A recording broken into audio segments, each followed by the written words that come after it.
तो ये राहुल गांधी बाहर क्यों घूम रहे हैं? इनको जेल में क्यों नहीं डाल देते? देवेंद्र जी ने क्या कहा? उन्होंने ये कहा कि राहुल गांधी लाल सलाम हो गए हैं। तथाकथित नहीं है, मतलब आपके पास साक्ष्य है पर खुला क्यों छोड़ रखा है? जेल में क्यों नहीं डालते? ये देखिए, ये व्हाट्सएप यूनिवर्सिटी का ज्ञान कम से कम मेरे कार्यक्रम पर मत चलाइए। आप वीडियो दिखाइए मुझे, वो जो सरकार से सवाल पूछ ले उसको नक्सलवादी बता दीजिए, खालिस्तानी पाकिस्तानी बता दीजिए। आप ऐसे बोल रहे हैं जैसे गाली हो।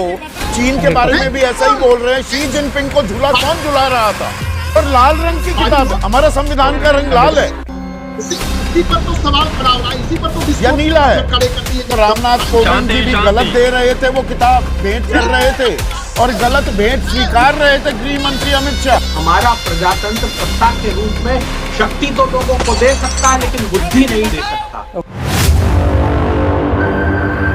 ऑलराइट गाइस, स्वागत है आप सबका इस चैनल के एक और नए वीडियो में। हेट स्पीच को लेकर के सुप्रीम कोर्ट ने भी सभी को हिदायत दी है, यानी कि पॉलिटिकल पार्टीज के नेताओं को ये हिदायत दी है कि आप लोग एक दूसरे के लिए हेट स्पीच या ऐसे बयानबाजी न कीजिए जो किसी भी पॉलिटिकल नेता को बुरे लगे और जिसकी वजह से वो आपके ऊपर मानहानि के केस या ऐसे केस कर दें जिसकी वजह से आपको प्रॉब्लम का सामना करना पड़े। यानी कि सुप्रीम कोर्ट का मोटा मोटा ये कहना है कि भाई एक दूसरे को गाली देना या उल्टे सीधे कमेंट्स मारना बंद कर दीजिए, लेकिन ऐसा होता हुआ दिखता नहीं है। जब भी मौका लगता है पॉलिटिकल पार्टीज अपने नेताओं को छोड़ करके दूसरी पार्टीज के नेताओं के लिए ऐसे बयानबाजी कर देते हैं जिसकी वजह से उनको फ्यूचर में प्रॉब्लम का सामना करना पड़ता है और इन्हीं कारणों को लेकर के बहुत बार नेताओं को जेल भी हो जाती है। लेकिन ये नेता लोग पर्सनल कमेंट्स करना छोड़ते नहीं हैं। इस समय महाराष्ट्र और झारखंड के इलेक्शन को लेकर के पूरे देश में गर्मा गर्मी का माहौल है और इसी बीच बीजेपी नेता और पूर्व मुख्यमंत्री महाराष्ट्र के देवेंद्र फडणवीस ने राहुल गांधी को लेकर के ये कह दिया कि वो अर्बन नक्सलियों से घिरे रहते हैं। साथ ही अब वो कांग्रेसी नहीं रह गए हैं, उनकी जो विचारधारा है अब वामपंथी हो गई है। संविधान की किताब का रंग तो नीले रंग का है लेकिन वो लाल रंग की कॉपी लेकर के घूमा करते हैं। तो इस प्रकार के शब्दों का यूज किया है देवेंद्र फडणवीस ने राहुल गांधी के लिए। अब इसका रिजल्ट ये आएगा कि एक और देवेंद्र फडणवीस ने राहुल गांधी के लिए ऐसा कहा है और कांग्रेस के नेता प्रधानमंत्री मोदी जी या किसी दूसरे नेता को लेकर के कुछ उल्टा सीधा कह देंगे और इसके बाद जो पूरे इलेक्शन का माहौल है वो विकास के मुद्दों से तो खिसक जाएगा और पहुंच जाएगा पर्सनल इमेज पे और पर्सनल रिस्पेक्ट को लेकर के, पर्सनल डिग्निटी को लेकर के। और ये नेता लोग यही चाहते हैं कि जो चुनाव के मुद्दे हैं, रियल मुद्दे हैं, जो जनता के मुद्दे हैं, उनसे लोगों का ध्यान हट जाए और लोगों का ध्यान चला जाए दूसरी ओर, पर्सनल रिस्पेक्ट पे चला जाए और उसी के बल पर पूरी वोटिंग हो जाए और ये भैया चुनाव जीत करके एक बार फिर से अपनी सरकार बना ले। तो आज की डिबेट वीडियो में हम यही देखने वाले हैं कि जब एंकर संदीप चौधरी ने बीजेपी प्रवक्ता सौरभ मालवीय से ये पूछा कि भैया बताइए कि राहुल गांधी अर्बन नक्सलियों से यदि घिरे हुए हैं तो वो भाई बाहर क्यों घूम रहे हैं? आपको पता है तो भाई उनको जेल में डालो। तो सौरभ मालवीय कुछ क्लियर आंसर नहीं दे पाए और उन्होंने इधर उधर की बातें करना शुरू कर दिया है जो ज्यादातर बीजेपी प्रवक्ता कहते रहते हैं, क्योंकि इनके नेता बोल करके चले जाते हैं और बीजेपी प्रवक्ता डिबेट में उन बातों को सिद्ध नहीं कर पाते हैं और इधर उधर की गोलमोल बातें करते रहते हैं। तो इसके बाद संदीप चौधरी ने बीजेपी प्रवक्ता की तथ्यों के आधार पर तगड़े से क्लास लगा दी। तो आज का वीडियो होने वाला है बहुत इंटरेस्टिंग। यदि वीडियो पसंद आए तो वीडियो को लाइक और चैनल को सब्सक्राइब करना ना भूलिएगा। चलिए वीडियो को शुरू करते हैं। अर्बन नक्सल हैं, अर्बन नक्सलियों से घिरे हुए हैं, अराजक तत्वों के संगठन उनका साथ दे रहे थे भारत जोड़ो यात्रा में। तो ये राहुल गांधी बाहर क्यों घूम रहे हैं? इनको जेल में क्यों नहीं डाल देते? नक्सली तो खुला तो नहीं घूमना चाहिए कि नहीं? देखिए, कोई नया शब्द नहीं है, ये उन्हीं के गढ़े हुए शब्द है। अर्बन नक्सल थोड़ा नया है। नहीं, मैं वही बता रहा हूँ। नक्सलवाद तो मैं जानता हूँ, मैं अर्बन नक्सल की बात कर रहा हूँ। अब शहरों में भी घूम रहे हैं, कपड़े पहनकर खान मार्केट में घूमते हैं, तो क्यों घूमने दे रहे हैं? टी शर्ट पहनकर जो चलते हैं राहुल गांधी क्यों चलने दिया जा रहा है?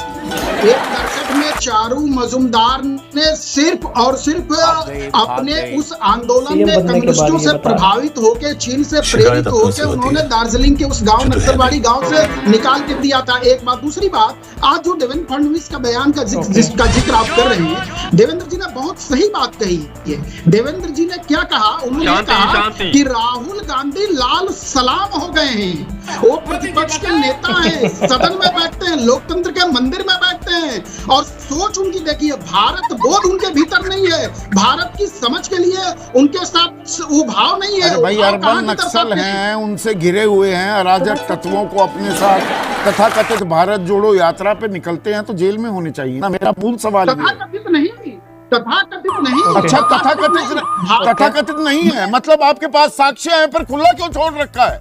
जेल में क्यों नहीं डालते राहुल गांधी को? बड़े होंगे ईसा अल्लाह कश्मीर में पत्थरबाजी, इसको सजा हुई, कहाँ उसकी पुष्टि हुई? वीडियो की पुष्टि कहाँ हुई? वो कहाँ वीडियो की पुष्टि हुई? ये देखिए, ये व्हाट्सएप यूनिवर्सिटी का ज्ञान कम से कम मेरे कार्यक्रम पर मत चलाइए। आप वीडियो दिखाइए मुझे, वो मुझे बताइए किसके खिलाफ एफआईआर हुई, किसे सजा सुनाई गई? 2016 की बात आज तक आप दोहरा रहे हैं। ये आधा अधूरा ज्ञान है। आप तो प्रोफेसर हैं सौरभ मालवीय। इसी बात को मैं बता रहा हूँ संदीप जी, मेरी बात तो पूरी होने दीजिए। क्या आप सजा भी मिलेगी जब कोर्ट के हिसाब से चलेगा, लेकिन देश की संप्रभुता को स्थिर करने के लिए, देश की संप्रभुता को खतरे में डालने के लिए एफआईआर दर्ज कराइए कोई राहुल गांधी के खिलाफ। नहीं है पत्थरबाजी। जो सरकार से सवाल पूछ ले उसको नक्सलवादी बता दीजिए, खालिस्तानी पाकिस्तानी बता दीजिए। देखिए इन वामपंथियों के इन पाखंड को देखिए, नक्सलवाद वामपंथी आप ऐसे बोल रहे हैं जैसे गाली हो। चीन के बारे में भी ऐसा ही बोल रहे हैं। शी जिनपिंग को झूला कौन झुला रहा था? बनवाने में साबरमती के किनारे। इनके गुनाह को माफ किया जा सकता है क्या? नहीं, बिल्कुल माफ नहीं किया जा सकता। झूला झुलाया जा सकता है। उंगली नहीं करता। और आज कहाँ है? तो आज पाकिस्तान में है, आज बांग्लादेश में है? नहीं, इसी सरजमी पर फल फूल रहे हैं और यहीं पर तो क्यों फलने फूलने दिया जा रहा है? क्यों फलने फूलने दिया जा रहा है सौरभ मालवीय? और लाल रंग की किताब, हमारा संविधान का रंग लाल है इसी पर तो सवाल खड़ा हो रहा है, इसी पर तो या नीला है खड़े कर दिए जा या रहे हैं। दरअसल ये रंग का भेद करना कोई जरूरी है ही नहीं। बेईमानी बात है, आप रंग बताने लगे संविधान का भी। देवी दुर्गा के चित्र ले जाके मजाक उड़ाते हैं, प्रतिपक्ष के नेता है, संसद है, संसद के नाते बैठते हैं। लाल रंग कह रहे हैं कि लाल रंग नहीं है संविधान का, तो रामनाथ कोविंद जी भी गलत दे रहे थे, वो किताब भेंट कर रहे थे और गलत भेंट स्वीकार रहे थे गृह मंत्री अमित शाह।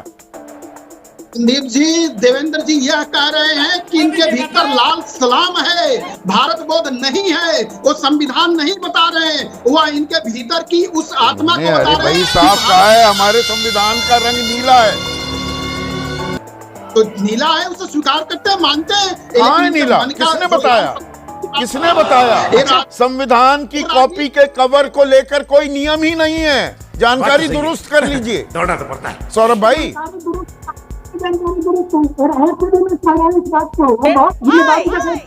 एक दायित्ववान कार्यकर्ता के नाते, एक अच्छा विश्वविद्यालय में काम करने के नाते मैं कह रहा हूँ कि इनके भीतर लाल सलाम है और संविधान का हम सम्मान करते हैं। ये मैं जिम्मेदारी के साथ कह रहा हूं। संविधान का सम्मान करते हैं।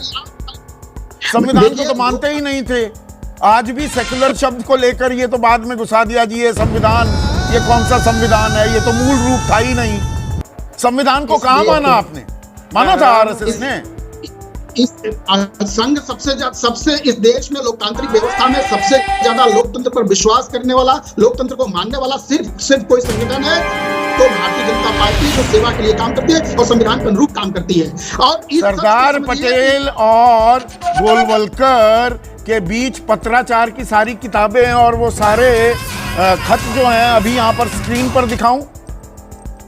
किन बातों को लेकर बैन हटा था? संविधान के प्रति सम्मान रखना होगा, वो संविधान के प्रति सम्मान नहीं रखा जा रहा था। गलत जानकारी दे रहा हूं तो बताइएगा प्लीज। नहीं बिल्कुल गलत है, गलत जानकारी है। मैं अच्छा गलत है।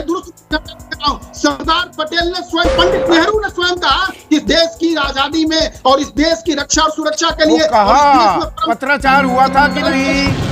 सरदार पटेल और गुरु गोलवलकर के बीच पत्राचार हुआ था। जेपी अंकल जयप्रकाश जी लोहिया ने 4 लोगों का नाम मैं आपको बता रहा हूं, ऑन रिकॉर्ड बता रहा हूं, और स्क्रीन पर आप इस बात को फिर से रिपीट करिएगा संदीप जी, इस शो के बाद भी सर्च करके दिखाइएगा। सबसे पहले नेहरू ने, पटेल ने और लोहिया ने और जेपी ने संघ की भूल प्रशंसा की, संघ के वर्ग में जाके, संघ के पत्राचार हुआ था कि नहीं? मेरा लिमिटेड सा सवाल है, आप पूरा घूम के पूरी दुनिया की सैर करा दी, एक सवाल का जवाब नहीं दिया। हुआ था पत्राचार, उसमें संविधान का भी जिक्र था, कुछ बातों का साफ कि झंडे का भी सम्मान करना पड़ेगा, संविधान का भी, तभी बैन हटाया जाएगा। ऐसा हुआ था कि नहीं हुआ? या मैं गलत जानकारी दे रहा हूँ? दे रहा हूँ। मैं संघ का स्वयंसेवक हूँ, मैं एक दायित्ववान कार्यकर्ता हूँ, मैं संघ को जानता हूँ, संघ पर पीएचडी है मेरी, मैं इस बात को रख रहा हूँ।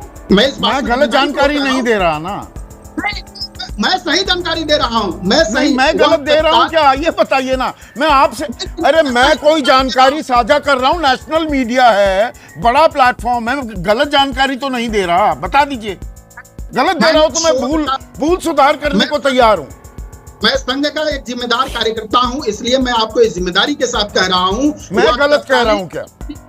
वो तत्कालिक राजनीति का दुष्परिणाम था। तत्कालिक मतलब मैं सही कह रहा हूँ। चलिए ठीक है, शुक्रिया। आपने ये नहीं कहा कि मैं गलत जानकारी दे रहा हूँ। हमारे देश में एक समय ऐसा भी था कि जब चुनाव होते थे तो जनता के मुद्दों को लेकर के डिबेट होती थी और नेता भी जनता के मुद्दों पर ही बात करते थे और उनको ऐसा लगता था कि यदि हम अपने क्षेत्र की जनता के लिए काम यदि हम नहीं करेंगे तो हो सकता है जनता हमें वोट ना करे और हम चुनाव हार जाएं।